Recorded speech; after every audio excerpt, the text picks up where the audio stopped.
What's up, fellow autism? I'm back! I got a new toy! So last August, my beloved JVC SR MV45 bit the dust. It stopped taking tapes, and I was a really sad boy that day. For 10 long, grueling, painful months, I haven't transferred any VHS tapes, which explains my very long hiatus from this channel. But recently, I got a new VCR, the Panasonic AG-1980. The first thing I did when I got my new VCR was to live stream the unboxing and first use of the VCR.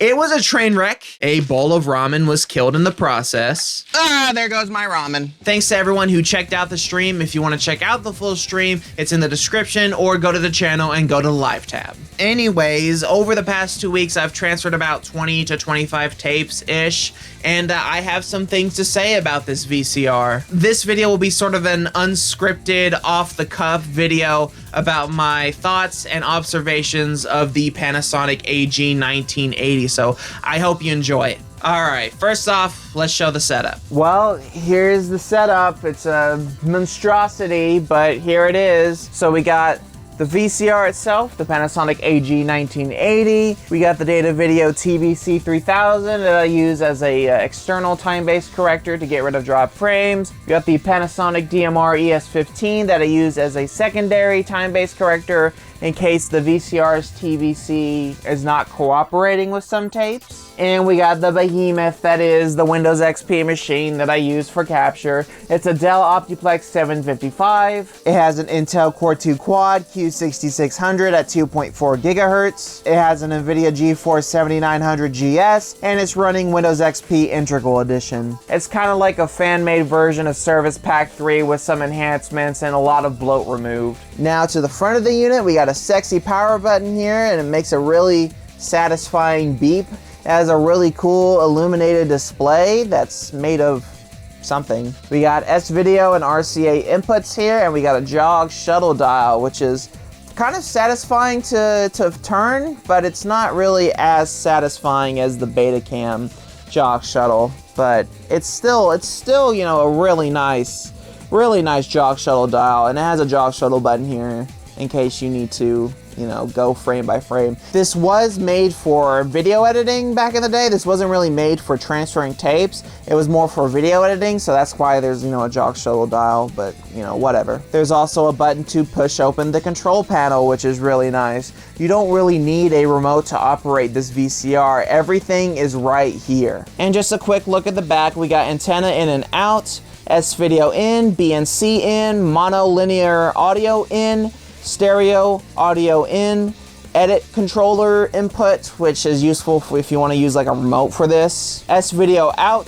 to BNC out for composite video, linear audio mono out, and 2 stereo RCA out. And we also have a power plug. Now when you pop open the control panel, you're greeted by the VCR mechanism thingy. I don't know what it's called, but I'm just gonna call it a thingy. We got a microphone input and a headphone output, which is useful for me because I stream tapes on my Discord server from time to time, and I like to use the phone output for audio to, you know, stream it on my Discord server. Now there's a lot of stuff in this control panel, but I'm gonna go through the most important ones. There's the picture slider, which you can go all the way to the left for a very, very soft and blurry image, or you can go all the way right for a very over-processed and over-sharp image. There's a switch that switches from color to black and white. I initially thought this switch was useless until I popped in my copy of the Spider-Woman, which is completely in black and white. There's no color signal on the tape at all. So when I had it at the color position,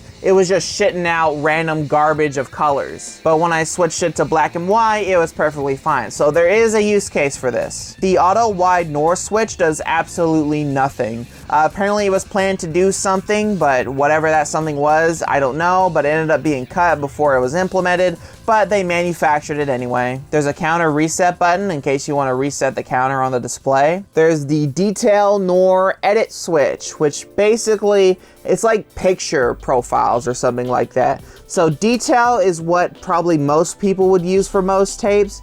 This is basically to control the noise reduction. Detail and NOR enables noise reduction, which gets rid of course, a lot of noise, but it has some side effects and I'll get to that later. If you switch it to edit, it should disable the noise reduction post-production, which is useful for some tapes, but it might not be useful for most. But I use edit mode most of the time now after I found out something really damning about this, which I'll get to in a minute. We have the time-based corrector. For most tapes you want this on, but if there are some tapes that have issues, which I will get to shortly, you just turn it off. Now this one isn't really as important, but it's just kind of cool. It's kind of mildly interesting. Search sound is basically if you rewind or fast forward your tape, it'll just play in high-pitched chipmunky type shit. And the last thing that's somewhat important, there's the tracking buttons here. So if you just hold down one of the buttons, it'll just do manual tracking. And if you press both, it'll go back to the auto tracking. So now that we've gotten that out of the way, it's time for the observations. First off, video quality. The quality is superb. Colors pop, it's sharp, it's clean, it's very nice. And as I said, the video is sharp, but I don't know, I think it's somewhat like over sharp in some ways on some tapes, but not all of them. And the reason why I say that is because I see ringing artifacts, little halos on the edges of objects. Now, when I first started out with this VCR, I had the sharpness slider a little bit left of center, which is just because I'm just not a fan of ringing artifacts. I wanted to minimize it as much as possible. But it may have made the tapes a little soft, but it's not a big deal. So maybe I thought it was a little bit too soft, so I ended up later on just going it to the center, like doing it.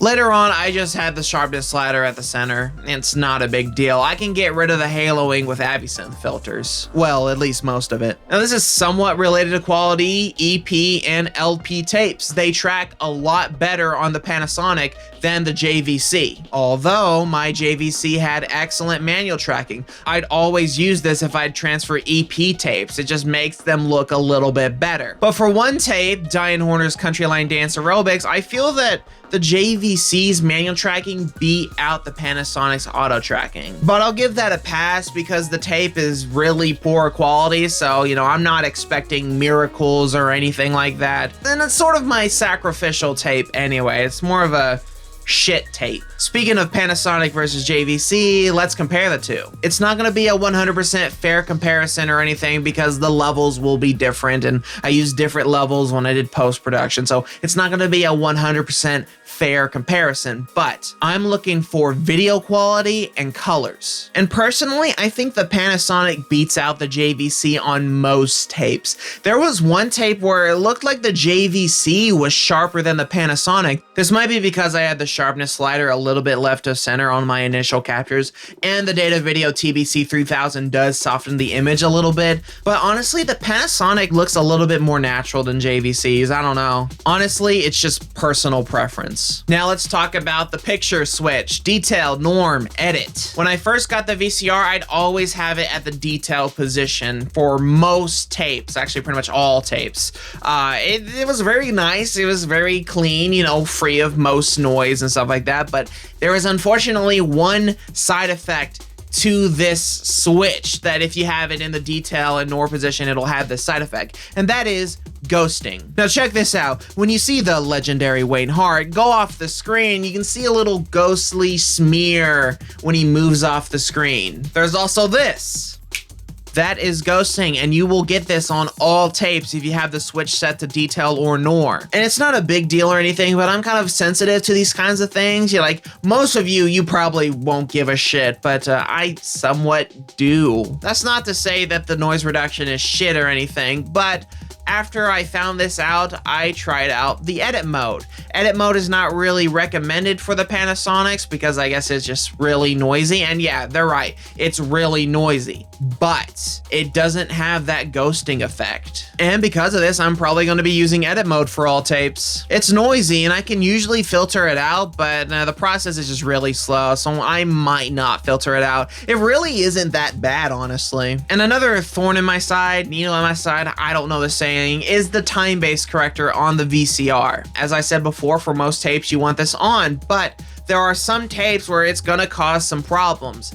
For example, for some tapes on the left-hand side of the screen, there's a section where it's lagged behind by like a frame, and it's really annoying. You can see it here when the scene changes really fast. Now this error has shown up at around 5% of tapes, but it's still really annoying, and it just sucks that I have to turn off the time-based corrector and run it through the ES15. And the ES15 has its own issues like white level clipping and posterization. You probably don't notice it though. It does kind of suck because the JVC never had these issues, and there were some tapes that worked perfectly fine with the JVC's time-based corrector, and it had this issue on the Panasonic's time-based corrector. It really sucks, but it is what it is. It's not a big deal. It's not every single tape, thankfully, so it's not a big deal. I think I have one more observation, and that is the linear audio track on tapes. It sounds so much better on the Panasonic than the JVC. Here's a specific warm-up where you'll practice the individual steps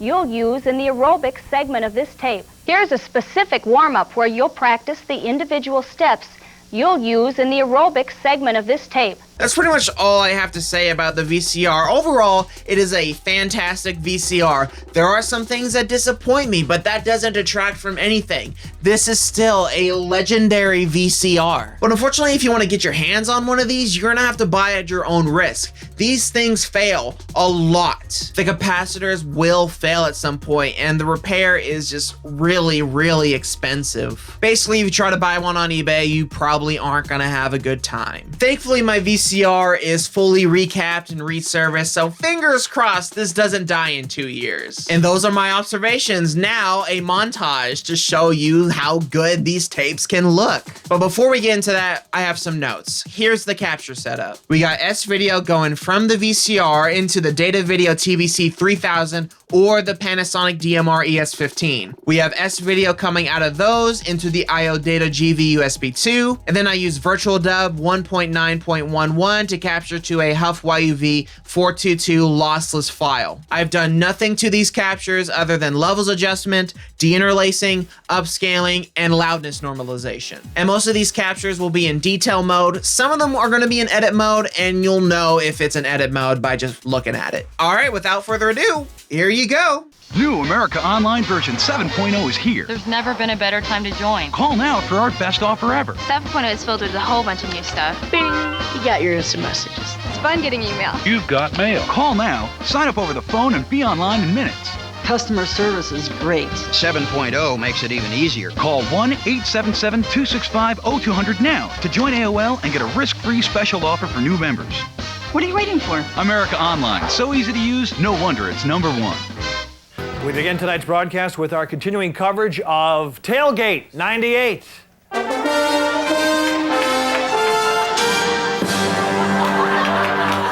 You just can't keep a good man down.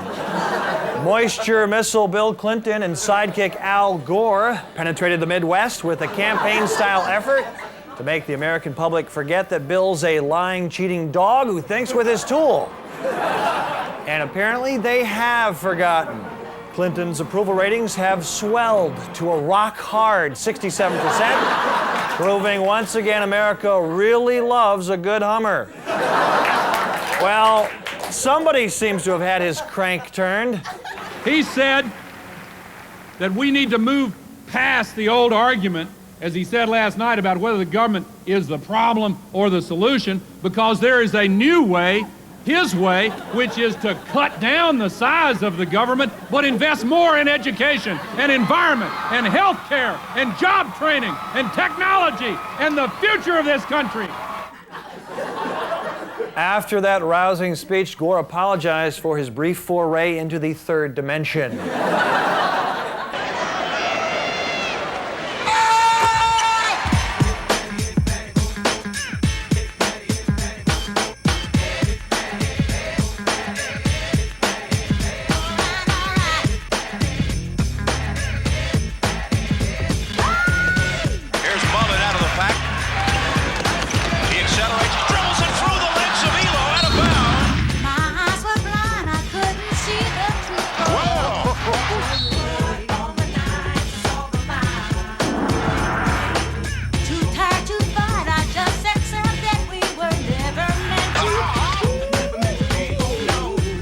Jack.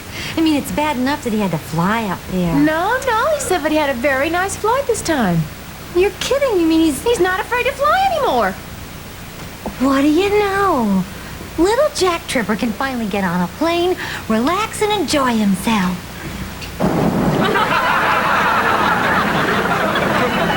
Sir? Sir? All right. Me? Sure. I'm fine. I'm fine. Rugrats videos! Rugrats on my TV, turn on the machine. Tommy and Chucky are always a scream. Watch out! Here come Nickelodeon's Rugrats crawling into your home. Brilliant! Sheer brilliant. On video. What could be better? Yay!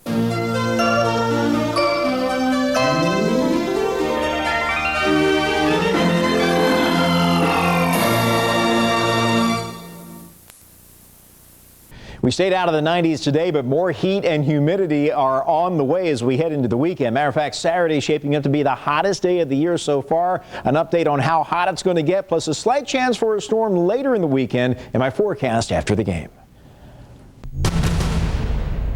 Today on TMZ. Okay, Britney Spears was too sick to go for her deposition in the morning yesterday, but Britney went to the Four Seasons last night, and she hit the town. And she's got some splaining to do. She went to a couple of gas stations. Hi, Brittany. How are you, Brittany? She ends up leaving her assistant at the gas station. Brittany, she left and they left the assistant. I got Brad Pitt at the Beverly Wilshire. He gets on his motorcycle and must have shattered everyone's eardrums. Baldwin's still on the run.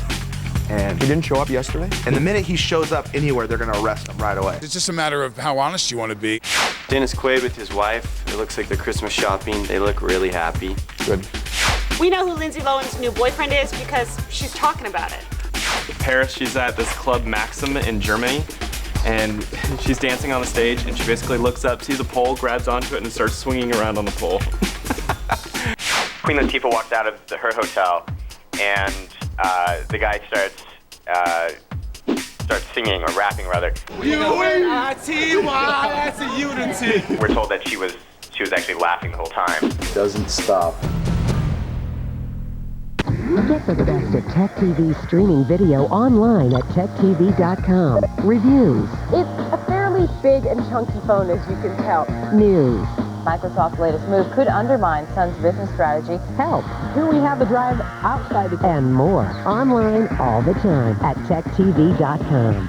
And that was the VCR. What did you think about the quality? Let me know in the comments below. In the meantime, a huge thank you to Olitech, the Tune Archivist, for letting me buy this VCR off him. Like, you are a legend, dude. You are awesome. And now that I've got this new VCR, G4 Uploads will return soon. I promise. These things are really slow to encode, so it's gonna be a while before I get these up, but I promise I'm gonna get them up. Just be patient with me, please. And that's it. Subscribe, join the Discord server, follow the socials, and I'll see you soon. Bye.